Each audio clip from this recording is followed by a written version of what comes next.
Cabinet Minister Scott Ryan has poured cold water on Tony Abbott's comments, applauding skepticism about climate change and rejecting the need to cut emissions. Mr. Abbott told the Global Warming Policy Foundation the world should beware the words "the science is settled," likening those who wanted action to tackle climate change to religious zealots and thought police. Primitive people once killed goats to appease the volcano gods, he said. Senator Ryan said coalition policy was clear and had been under Mr. Abbott. "I haven't seen many goats around the hills of Parliament and I don't think we will," he told Sky News Today.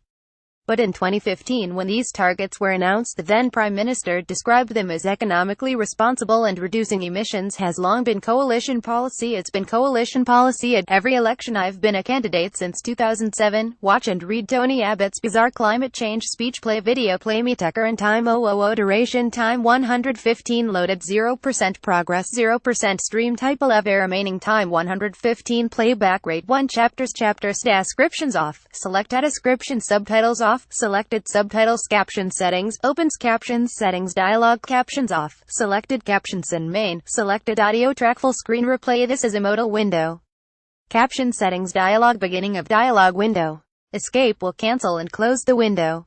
Text color white black red green blue yellow magenta cyan transparent opaque semi transparent background color black white red green blue yellow magenta cyan transparent opaque semi transparent window color black white red green blue yellow magenta cyan transparent semi transparent opaque font size 50% 75% 100% 125% 150% 175% 200% 300% 400% text edge style and honores edit pressed uniform drop shadow font family proportional sans serif proportional serif serif casual script small caps defaults 1 Tony Abbott's bizarre climate change speech. Senator Ryan rejected Mr. Abbott's suggestion climate change was good for the planet. Related articles. Tony Abbott's sister extremely proud of niece's same-sex marriage stance. Anarchist DJs alleged Abbott had but nothing to do with gay marriage. Abbott attack on Australian claims. Christopher Pinel the advice Ivory, everything that I have observed is that is not the case. Mr. Abbott suggested rising temperature were a good thing, because far more people die in cold snaps. Labour leader Bill Shorten said the former Liberal leader who once ousted Malcolm Turnbull over climate policy had lost the plot.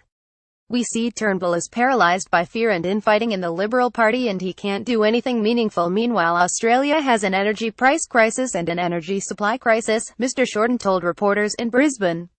Mr. Abbott's bizarre speech made headlines in the UK and back home. Former Resources Minister Matt Canavan also disagreed with the former Prime Minister's skepticism about climate change. "I accept there is a link between carbon dioxide emissions and the warming of the atmosphere, but there are often exaggerated and overhyped claims made," Senator Canavan told Sky News. "We can become more carbon efficient, but we can do it by becoming more efficient on all fronts: power production and transport." He agreed with Mr. Abbott the renewable energy target had been a disaster, but given it was on track to finish in 2020, there was no point in abolishing it immediately. The speech attracted a sharp rebuke from former UK Labour leader, Ed Miliband. "I know Donald Trump has lowered the bar for idiocy, but," Mr. Miliband tweeted with a link to an article about the speech. Canada's Environment and Climate Change Minister Catherine McKenna tweeted the speech was wrong and irresponsible. "Not only do we owe it to our kids to act, clean growth is a $1 trillion opportunity," she wrote. The government has pledged to produce an energy investment policy by the end of the year. Watch the full news bulletin on 9 Now. Copyright AAP 2017.